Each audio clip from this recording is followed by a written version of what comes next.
Zadnji puta smo na književnoj radionici Kabinet čuda koju organizira udruga Blaberon u knjižari Fraktura čitali divan roman Marlene Haushofer Zid koji je izdao Lajkam International i preveo Igor Crnković. Zapravo mi je jako drago da smo čitali ovaj roman zato što se radi o jednoj zanemarenoj, pomalo zaboravljenoj autorici. Marlene Haushofer je rođena 1920. u Austriji. Zid je njezin najpoznatiji roman, preveden je prošle godine, napravljen je i film. Izašao je ranih 60-ih godina. Na radionici nam se uglavnom roman svima svidio, manjini nije bio dovoljno dinamičan, ali uglavnom smo se složili. Radi se o jednoj neimenovanoj protagonistkinji koja zapravo nas u nekoj vrsti autobiografskih zapisa, znači nekoj vrsti dnevnika, ona nas obavještava šta joj se dogodilo. Naime, ona je bila sa prijateljima u jednoj vikendici, prijatelji su otišli u gostionu, nešto se dogodilo, ona ne saznaje šta se dogodilo i oni se više nikad nisu vratili. Ona ostaje u toj vikendici sama sa psom, sa mačkom i sa kravom i ispred nje se je stvorio jedan zid koji ona ne može prijeći. Svaki put kad pogleda preko zida, ona vidi zapravo da ljudi koji su izvan su mrtvi i ona smatra da je jedina na svijetu. I sada se taj roman zapravo odvija u dva su osnovna rukavca. Jedan dio se radi o toj njezinoj svakodnevici, ona zapravo vježba preživljavanje u prirodi, brine se za sebe, brine se za životinje, brine se za hranu, brine se dakle za funkcioniranje svakodnevnog života, a drugi dio je filozofski, taj dio je jako važan. Ona postavlja mnoga filozofska pitanja. Ona se recimo pita šta se dogodilo s vremenom, sad kad je ona jedina na svijetu. Čak će reći možda u svojim rukama držim sudbinu vremena. Ona se pita na što je trošila vrijeme kad ga je još imala. Razmišlja o svom tom prošlom životu koji je bio pun zapravo konformizma, a sada će zapravo eksplicitno napisati sada više nema nikoga zbog koga bi bila neslobodna, sada mogu slobodno govoriti stvari onakve kakve jesu.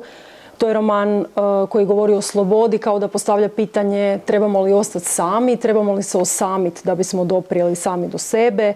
On govori o slučajnosti, jer možda bi ona da je bila na nekom drugom mjestu, da se s njima spustila dolje u gostionu, možda ni ona ne bi preživjela. Govori o našoj razmaženosti, o načinu kako uzimamo zapravo civilizacijske tekovine zdravo za gotovo. Jako mi se sviđa na koji način ona razmišlja o svom obrazovanju. Ona će recimo reći da je bila odlična učenica, da se jako obrazovala, a sada kad treba preživjeti od svoje dvije ruke, zapravo je to jako teško ide. I govori o jednom divnom odnosu s tim životinjama, kako nema ljudi. Ona, zapravo ti odnosi sa životinjama postaju jako važni i tu dolazi do jedne posebne emotivnosti, emocionalnosti. Ona se opire tome da se previše vezuje za životinja, a s druge strane joj se čini da njezin život ima smisla dokle god se ima za koga brinuti. To je isto jedno jako veliko pitanje ovog romana. To je roman koji govori o teškoj samoći, o preživljavanju samoće, ali i uopće o jednom nagonu za preživljavanje. Ono što je meni tu jako zanimljivo, to je ritam romana. To je jedan jedan jako lijepi poetski tekst koji fino teče i jednom kad ga počnete čitati onako nekako kao da se ukrcate u radnju i teško je zapravo izaći van. Poput neke velike poeme koja u sebi sadrži sva ta pitanja o vremenu, o braku, o odgoju djece, o tom njezinom prijašnjem životu, o njezinom sadašnjem životu, o preokupacijama s kojima se sada bavi. I ono što je isto zanimljivo, kako protječe vrijeme, kako je ona što je ona dulje sama sa tim životinjama, to zapravo ona manje razmišlja o životu koji je živjela prije i potpuno se nekako prebacuje na taj na svoju novu realnost. To je isto dio preživljavanja, jer ona zapravo zaključuje da kad bi previše razmišljala, bila bi previše povrijeđena. Isto tako, ako se previše veže za životinje, u trenutku kad se životinjama nešto dogodi, ona zapravo to to teško preživljava. Zatim ovaj roman ima veliku feminističku zapravo komponentu, kao da nam autorica poručuje da žene čuče iza zida, da je njihova egzistencija dosta ograničena, da postoji uvijek neki zid koji one ne mogu preći. To je zapravo jedna jako dobra, čini mi se, jako dobra metafora. I ona piše na samom početku da opisuje te događaje koji joj se događaju da bi preživjela.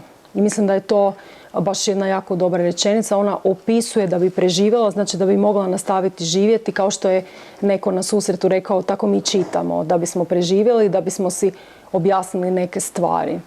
Mislim da je ovo zaista nepravedno zanemarena autorica. Mislim da bi trebala ući u kanon. To je zaista jako, jako vrijedna umjetnička proza. I danas je se isplati čitati zato što u ovo vrijeme novog normalnog, kad smo svi na neki način ugrađeni zidovima, zapravo daje nam jako puno za razmišljati. Daje nam jako puno za razmišljati o tome kakav je život bio prije pandemije, kakav će možda biti nakon pandemije i uopće što znači normalnost i koje su to vrijednosti u životu, koje su vrijednosti koje nas muče ili koji su to konformizmi kojima se povinujemo i kada dođe trenutak da budemo svoji i da budemo slobodni. Mislim da bi većina polaznika i polaznica radionice roman preporučila. Marlene Haushofer, čitajte. Stvarno je jako dobar.